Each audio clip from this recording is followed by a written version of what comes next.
survivor. Could you just take us through what happened to you and just how it began and what's happened since? Sure. Beginning in the 5th grade, when I was 10 years old, my religion teacher, Father George Kaharchik, who was also my basketball coach, began the grooming process. I believe that began in the 3rd and the 4th grade, but began sexually assaulting me. What began as tickling, roughhousing, which as an adult I look back in hindsight and know that that was just him getting me used to being handled by an adult man. He would allow, on the way to basketball practice, we drove in his car, and he would put me on his lap or next to his lap and allow me to steer the wheel while he was steering. And when he did, what would start at the knee worked eventually up my thigh, and he began groping my genitals while I was driving his car. And when I would turn up to look to say, like, what is that? Because I'd been on many men's laps to that point in my life, relatives and brothers, older brothers of mine, to let me steer the car. No one has touched my penis before. But he would say, well, don't look at me, look at the road. Everybody, you're responsible for everybody in the car. You're driving, keep your hands on the wheel. And that went on for 3 years. It continued more aggressively, groping. I lived only a block from the school, so we would snowball battle after school. We would play basketball, we would play racquetball, we would golf. And any sport, especially racquetball, that would require a shower, he would take me in the shower and he would bathe me thoroughly, not using sponges or anything like that, my entire body. And I shot him a stern look, because up until that point, even though I knew he was doing wrong with my genitals, no words were ever spoken, but that was the last event that happened to me, was in that shower after 3 years of abuse. And because you were so young, you didn't think of telling anybody. You thought it was perhaps a kind of normal thing to do. Not in my family. I mean, not to my dad. My dad was, he was a good man, but he was a hard man. And you don't talk about the priests. No. You don't talk about the nuns. You're not there to question what they're doing. You're there to learn from them. You're there to behave them. My parents bowled in the church bowling league with Father Karchik every Thursday night for my entire childhood. No, I thought, if my dad believes me, he's going to go beat up Father Karchik. But if he doesn't believe me, he's going to beat me up. And what about taking it to other priests or other parts of the church, which perhaps it might have listened, or you didn't? It wasn't something across. It was just very confusing for me. It's just something that you don't talk about. In my family, we didn't talk about sex. We just didn't, even though there were 9 children in my family. It just wasn't a topic that the faithful discussed. So, and I was young, 10 years old, I have no idea what sex is, none. So there was no one for me to turn to. And then after that, how did you cope with that, the sort of aftermath of it, and how did you when I was a teenager, I really had enough. My mother, we belonged to St. Clement's Parish, but my mother liked the folk mass at St. Rochus Parish. So my mother and my sisters would go to St. Rochus, but I would say, I'm going to St. Clement's because I might serve mass if the altar boy doesn't show up. Well, I would just start skipping church, and then after church I would run in and take a bulletin and put it on, say, the bulletin's there, I was there. And then my sister Amy, who's older than me, one day said, I don't know, Mom, maybe you should ask him what the homily was about. And I was like, oh. And that was when I was 15, and I declared then that I'm never going to church again. Right. And I didn't say why. I don't believe in any of this. I don't believe it. And which started over decades long argument, but disagreement with my mother over Catholicism. And of course, she knew nothing about. No. And I left my hometown 3 days after I graduated high school. I went to Texas to cook and learn to cook and work in a restaurant. I wanted to be as far away from Catholicism as I possibly could. Right. And I ran fast and hard to the other side. And I couldn't explain the emotions that I was feeling. I couldn't explain. I didn't know what was going on, but I knew drugs and alcohol helped ease that pain. So I abused cocaine. I abused muscle relaxers. I abused pain pills. Anything that would make me feel good and ease my pain, take me to another place, make me think I was subhuman, you know, inhuman. So then you get addicted to cocaine. Now you have another problem. And at 24 years old, in 1994, while I was working and cooking in New York, I had finally had enough, and I just couldn't take it any longer. And I went and bought a bottle of overnight, over-the-counter sleeping aids. The bottle had 300 pills in it, and I took all 300 of them. Right. I was living with my brother in New York at the time. One thing that I specifically remember about that night, the last 40 pills were very difficult to get down physically. Right. My throat had a gag reflex, but I'd been putting too many pills down. But I forced them down and went to sleep. And I didn't leave a note for my brother. I fully intended. This was not a veiled attempt at getting attention. I didn't want attention. I didn't want to be alive. I woke up in the middle of the night, violently ill, vomiting. It woke my brother up. He came out of his room. Are you okay? Are you okay? I'm fine, just go back to bed. I didn't tell him I tried to kill myself. I wanted to die. He went back to bed. I went back to bed. I woke up the next morning just in time to get ready to go to work. And I remember the first thought that crossed my mind was, God doesn't even want me. And I went to work. And then I struggled from 24 to 34 when I married my wife, my longtime friend from high school.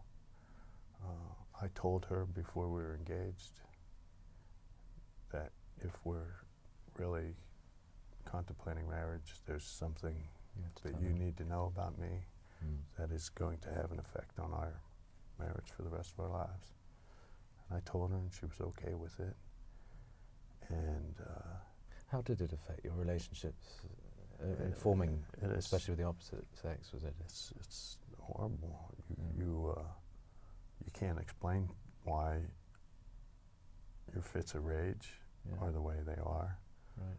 You can't explain your insecurities in sex or the fact that you're very emotional a lot. How can you be such a happy, good guy 1 minute and then the next minute you're a totally different person? So I've struggled with, I've only let a handful of people get very close to me that I would call really considerate good friends, just because I don't trust people. I don't. And the closest man in my life, the priest, who was supposed to take care, abused me and abused that trust, and I just, for my whole life, didn't want anybody to get close to me again, and so I would always find a way to wreck it.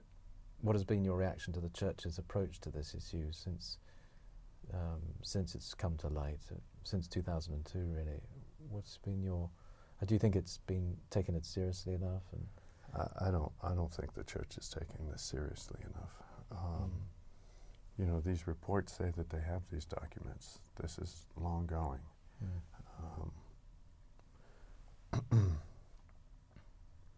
I can't even begin to describe how hard this is to carry for the rest of your life. As an adult, and the older you get, it's much, much harder than as a child. And the knowledge that they have known for as long as they've known, and even in 2002 with the Dallas Charter, it is still going on.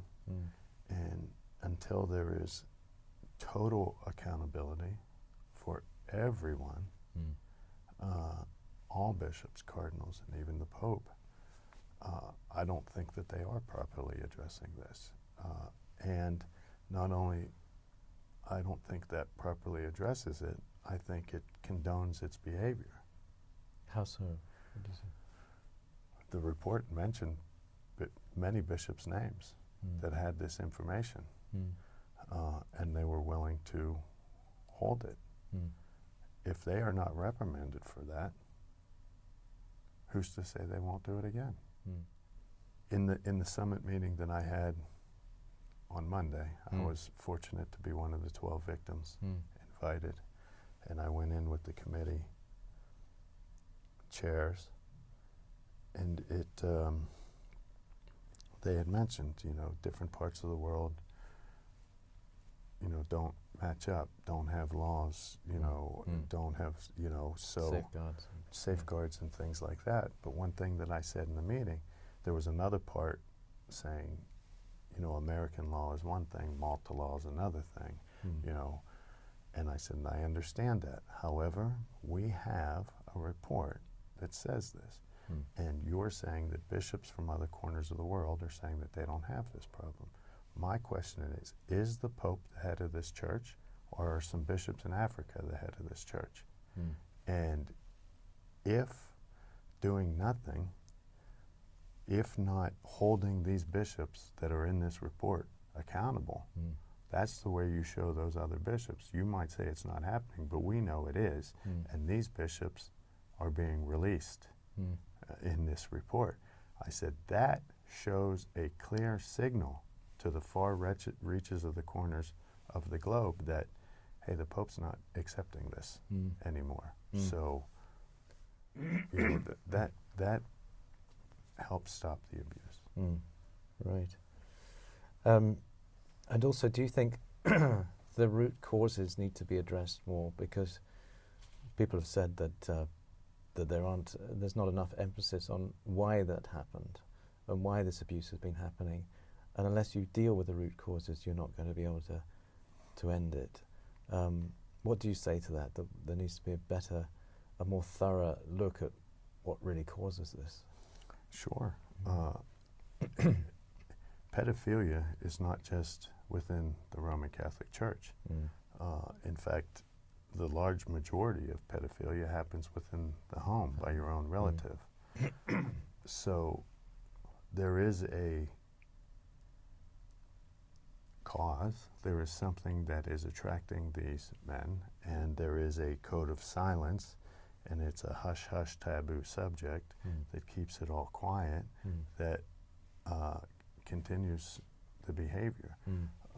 I believe that research and study, of course, is needed into the psyche of pedophilia, and I'd love to see a true, the Roman Catholic Church are educators, they're faith leaders, they're very wealthy, and they have at their disposal a large quantity of pedophiles that they should be studying, not just for the sake of the church, not just for the sake of that pedophile, but for the sake of the world.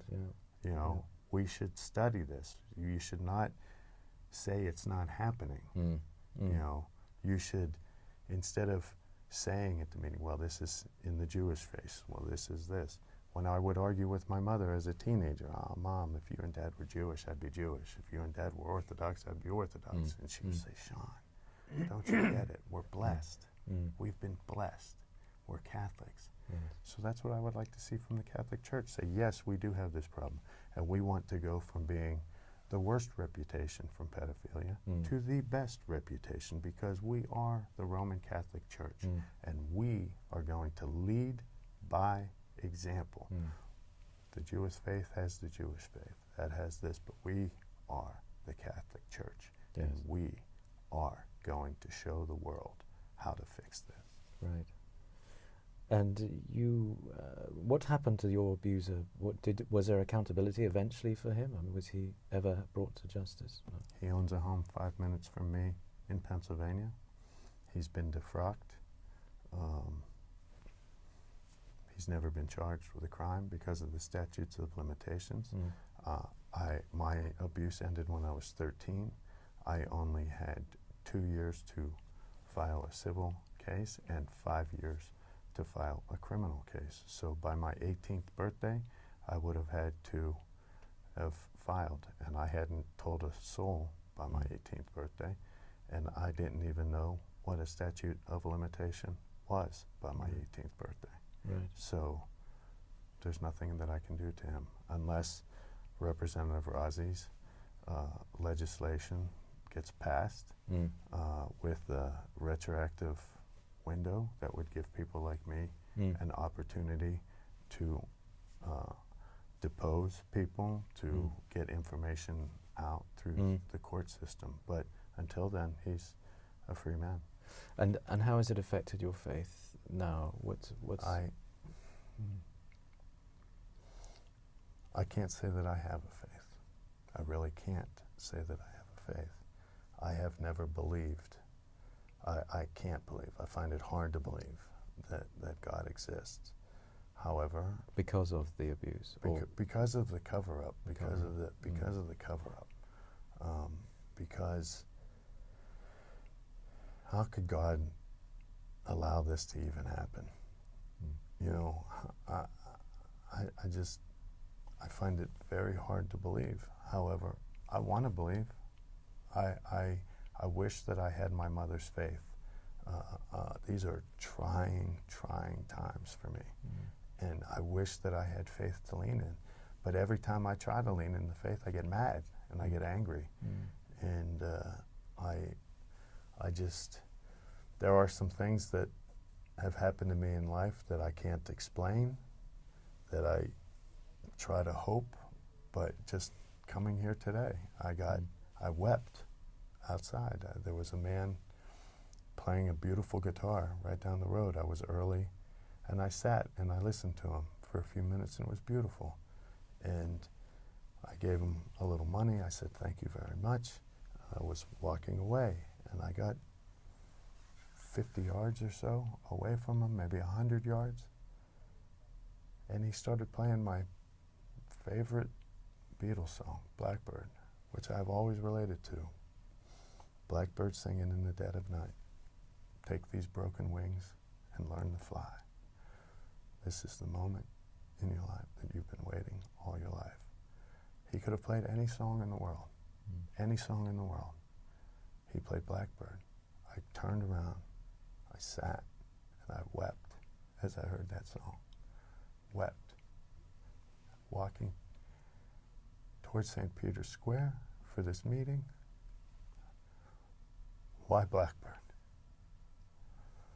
Why when I'm here? Why? I can't explain it. I want to believe. I want to believe that God's talking to me, telling me that you're right where you're supposed to be. You're doing exactly what you're supposed to be doing. That's my sign to you. That's your favorite song. Directly related to you.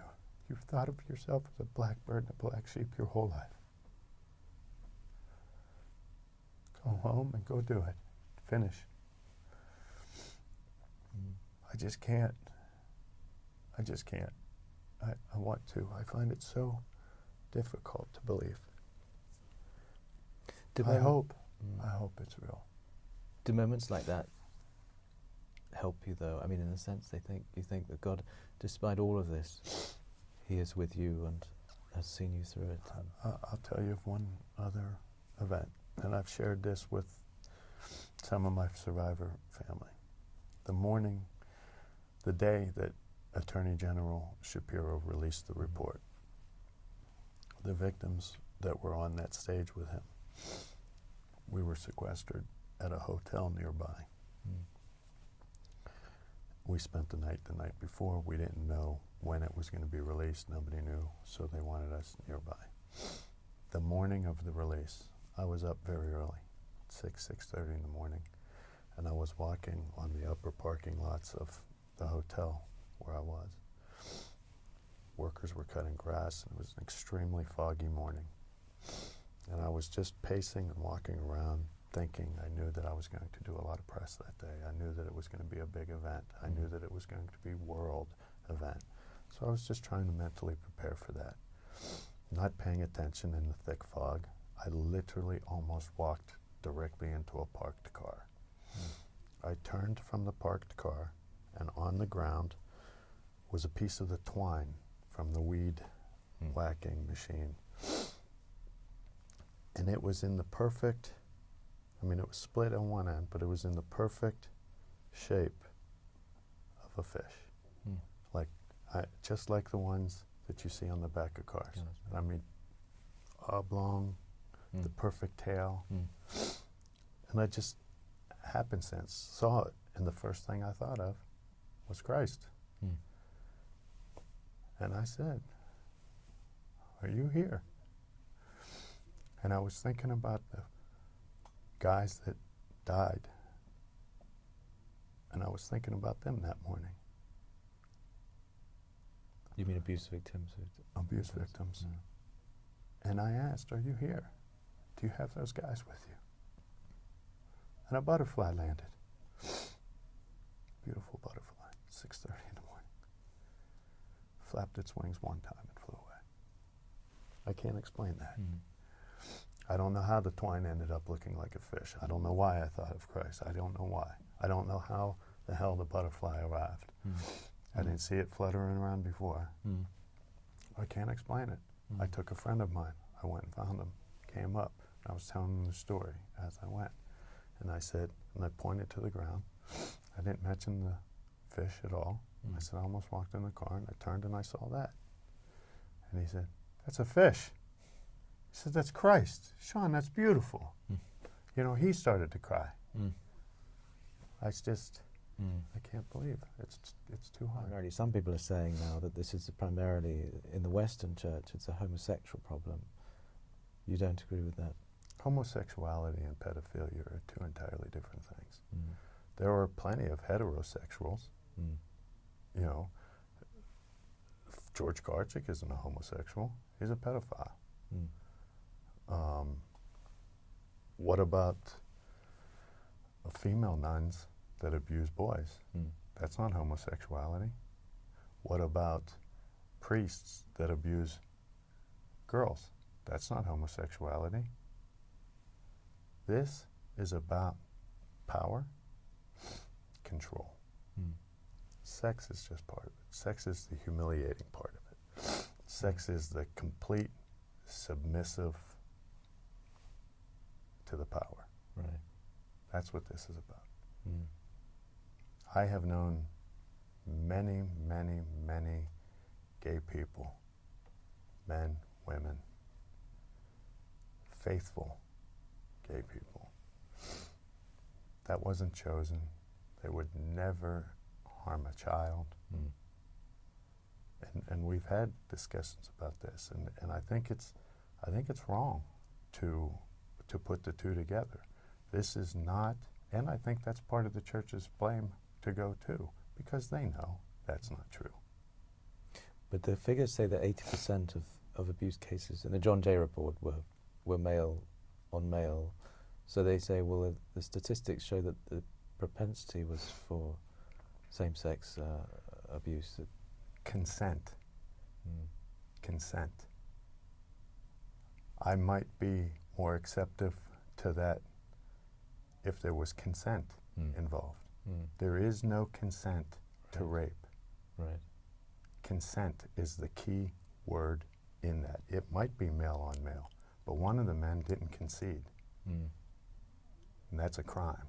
And that's rape. Mm-hmm. It has nothing to do with sexuality. Nothing.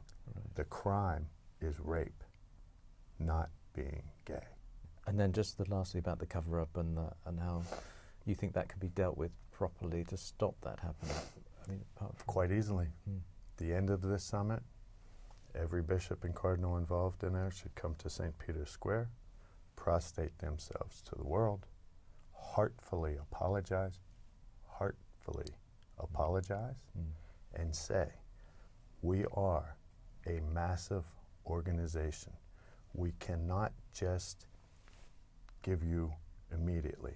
However, by this date, this time, the world will receive every document that we have in our files about child sexual assault. And we, as the Catholic Church, are going to insist that we move from the bottom of pedophilia to the top. No matter who else does what in the world, we are the Roman Catholic Church, and we are going to lead by example from this point forward. But without releasing the documents, that's not leading. Okay. Shaun, thank you very much for sharing Thank you that with very us. much. I appreciate this. Thank you.